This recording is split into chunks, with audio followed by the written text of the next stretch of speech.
अब देखिए नए साल के नए अंदाज में AVP 24 न्यूज, हर खबर की तह तक।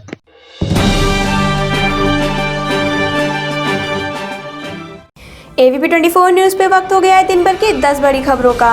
भारत में कोरोना महामारी ने अनेकों की जान ली है तो अनेकों मरीज ठीक हो गए हैं। इसी के चलते भारत ने 2 स्वदेशी वैक्सीन कोविशील्ड और कोवैक्सीन के इमरजेंसी इस्तेमाल की मंजूरी दे दी है। भारत में जारी कोरोना से वैश्विक जंग में यह वैक्सीन एक महत्वपूर्ण भूमिका निभाने वाली है। पैरासिटामोल और हाइड्रोक्सीक्लोरोक्विन दवा की तरह दुनिया के कई देशों में अब भारत से कोरोना वैक्सीन लेने की उम्मीद है। इसी के चलते कई देशों ने भारत से संपर्क भी करना शुरू कर दिया है और भारत के प्रधानमंत्री ने शुरुआत में ही पड़ोसी देश से अच्छे रिश्ते बनाने में ध्यान केंद्रित किया है। इसी के तहत कोविशील्ड की पहली खेप केंद्र सरकार की निगरानी में बांग्लादेश भेजी जाएगी। इसी देश के साथ साथ भारतीय वैक्सीन का इंतजार कई देशों को भी है। आपको बता दें, सीरम ने नवंबर में बांग्लादेश के स्वास्थ्य मंत्रालय और बांग्लादेश की बैक्समिको फार्मास्यूटिकल्स के साथ 3 करोड़ डोज के लिए सहमति पत्र पर हस्ताक्षर किया था। वैक्सीन केवल उन्हीं देशों को भेजी जाएगी जिनके लिए सरकार की तरफ से मंजूरी होगी।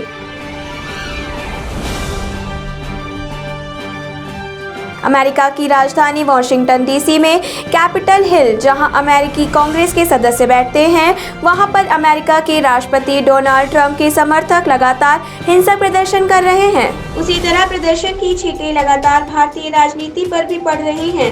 वजह यह है कि हिंसा प्रदर्शन के दौरान वहां पर भारत का राष्ट्रीय ध्वज तिरंगा लहराता हुआ नजर आया था।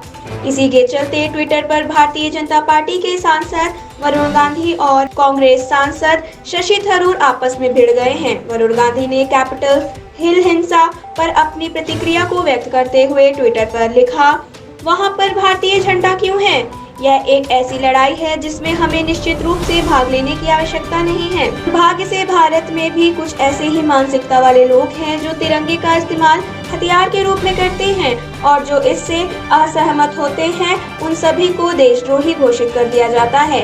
इसी के साथ वरुण गांधी ने एक स्क्रीनशॉट शेयर किया जिसमें कथित तौर पर कैपिटल हिल में तिरंगा फहराने वाला व्यक्ति शशि थरूर के साथ लंच का लुत्फ उठाते नजर आ रहा है।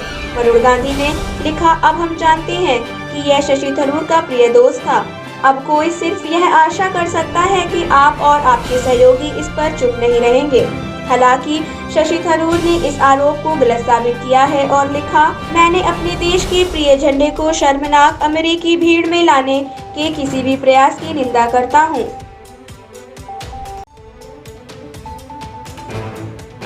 कृषि कानून के विरोध में दिल्ली सीमा पर चल रहा किसानों का प्रदर्शन 44वें दिन भी जारी है। किसानों और केंद्र सरकार की समस्या का समाधान निकालने के लिए 8वें दौर की वार्ता की गई। आपको बता दें, सरकार के साथ बैठक से पहले हजारों किसानों ने दिल्ली के चारों ओर ट्रैक्टर मार्च निकालकर प्रदर्शन किया था। कानून को रद्द कराने के लिए किसान इस मुद्दे पर सरकार के साथ आर पार की लड़ाई का ऐलान कर चुके हैं और किसानों ने आंदोलन को और तेज करने की चेतावनी भी दे दी है। तो वहीं किसानों के साथ 8वें दौर की बातचीत के पूर्व केंद्रीय कृषि मंत्री नरेंद्र सिंह तोमर ने कहा, मुझे उम्मीद है कि वार्ता सकारात्मक माहौल में हो और इसका समाधान भी निकले। हर पक्ष को एक समाधान तक पहुंचने के लिए कदम उठाने होंगे। तो वहीं भारतीय किसान यूनियन के राष्ट्रीय प्रवक्ता राकेश टिकैत ने कहा, हम आशा के साथ बैठक में जा रहे हैं कि आज समाधान हो जाएगा। इसी बीच सिंधु बॉर्डर पर एक किसान बलविंदर सिंह ने कहा, क्लोज वॉर बातचीत की कोई गुंजाइश नहीं है। सरकार को आज ही इन कानूनों को रद्द करना होगा।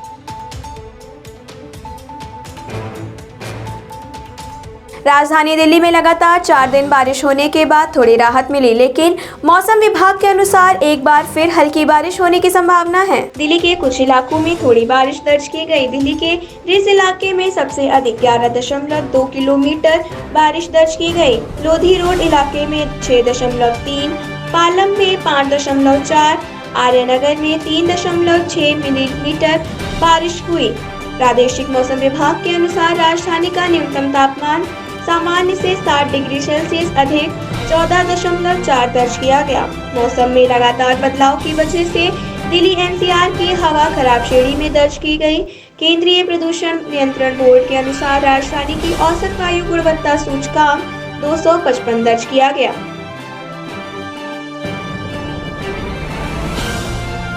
उत्तर प्रदेश के बुलंदशहर में जहरीली शराब पीने से अब तक कुल 5 लोगों की मौतें हो चुकी हैं और 16 लोगों की गंभीर हालत बताई जा रही है।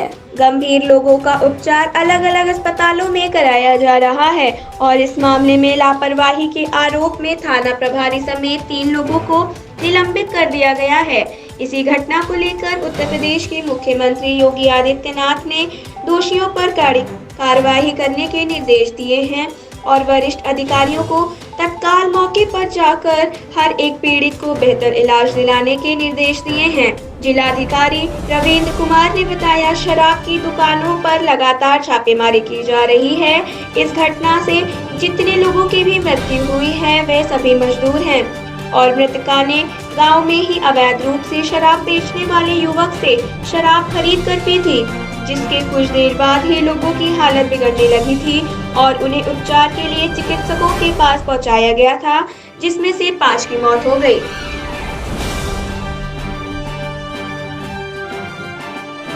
उत्तर प्रदेश और हरियाणा को छोड़कर देश के सभी राज्यों में और केंद्र शासित प्रदेशों में सभी जिलों में कोरोना टीकाकरण का ड्राई रन किया जा रहा है। आपको बता दें, उत्तर प्रदेश के सभी जिलों में 5 जनवरी को पहले ही टीकाकरण का ड्राई रन हो गया है।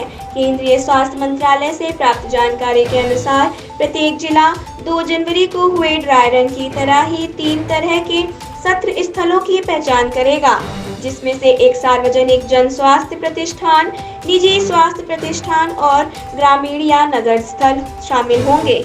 इसी के तहत वैक्सीनेशन की तैयारियों का पूरा जायजा लेने के लिए स्वास्थ्य मंत्री हर्षवर्धन चेन्नई पहुंचे। उन्होंने 2 दिन पहले ही कह दिया था 10 दिन के अंदर वैक्सीन लगाने का काम शुरू हो सकता है और फ्रंट लाइन वर्कर्स को 13 से 14 जनवरी से वैक्सीन लगनी शुरू हो सकती है। महाराष्ट्र के स्वास्थ्य मंत्री राजेश टोपे ने कहा, वैक्सीन का खर्च केंद्र सरकार उठाए और साथ ही वैक्सीन के स्टोरेज का भी मुद्दा उठाया।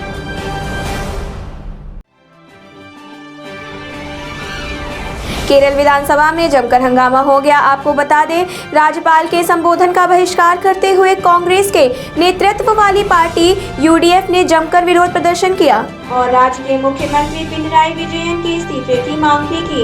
इस दौरान राज्यपाल आरिफ मोहम्मद ने अपने संबोधन में कहा, वे लगातार अपना संवैधानिक कर्तव्य निभा रहे हैं और उन्हें पूर्णतः उम्मीद है कि इसमें कोई बाधा नहीं बनेगा। लेकिन कांग्रेस के नेतृत्व वाली यूडीएफ ने संबोधन को बीच में ही रोककर विधानसभा से वॉकआउट किया और भाषण का बहिष्कार किया। बताते चलें, विपक्षी पार्टी लगातार मुख्यमंत्री पी विजयन के इस्तीफे की मांग कर रही है। इससे पहले श्री रामकृष्णन ने विधानसभा कार्यविधि का हवाला देते हुए कहा था, विधानसभा परिसर में किसी भी व्यक्ति के खिलाफ कानूनी कार्रवाई करने से पहले अनुमति लेनी जरूरी है। इसके अलावा केरल विधानसभा में कृषि कानूनों को रद्द करने के लिए प्रस्ताव भी पारित किया गया था।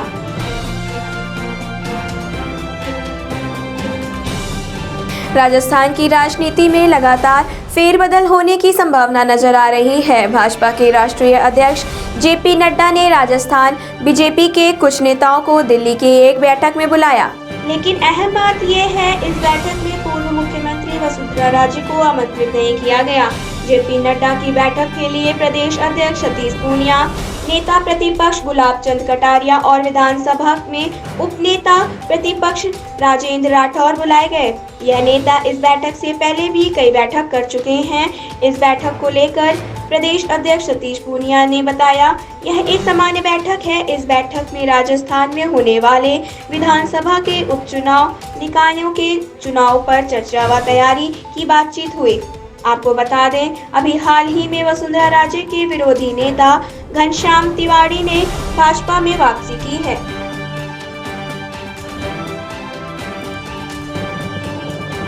भारत में कोरोना के मामलों में गिरावट दर्ज की गई। केंद्रीय स्वास्थ्य मंत्रालय से प्राप्त जानकारी के अनुसार पिछले 24 घंटों में कोरोना के 18,139 मामले सामने आए हैं, जिसके बाद भारत में कुल संक्रमितों का आंकड़ा लगभग 1 करोड़ को पार कर गया है, तो वहीं 234 लोगों ने इस महामारी के कारण अपनी जान गंवाई है, जिसके बाद मरने वालों का आंकड़ा लगभग 1.5 लाख को पार कर गया है।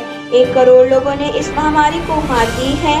इस समय भारत में एक्टिव केसेस की संख्या 2,25,449 है।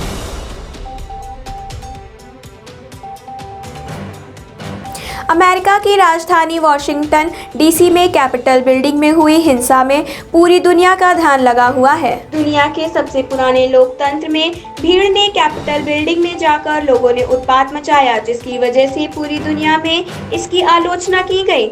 हिंसा के पीछे अमेरिका के निवर्तमान राष्ट्रपति डोनाल्ड ट्रंप को जिम्मेदार माना जा रहा है। ऐसा माना जा रहा है डोनाल्ड ट्रंप ने अपने समर्थकों को भड़काऊ भाषण देकर उकसाया था।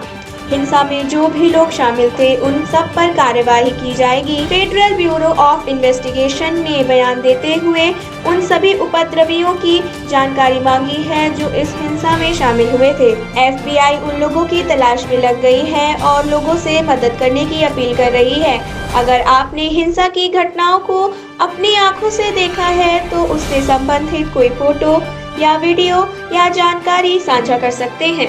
सब्सक्राइब कीजिए हमारे न्यूज़ चैनल को और बेल आइकन को प्रेस करना ना भूलें ताकि हमारे नए वीडियोस का नोटिफिकेशन आपको मिलता रहे।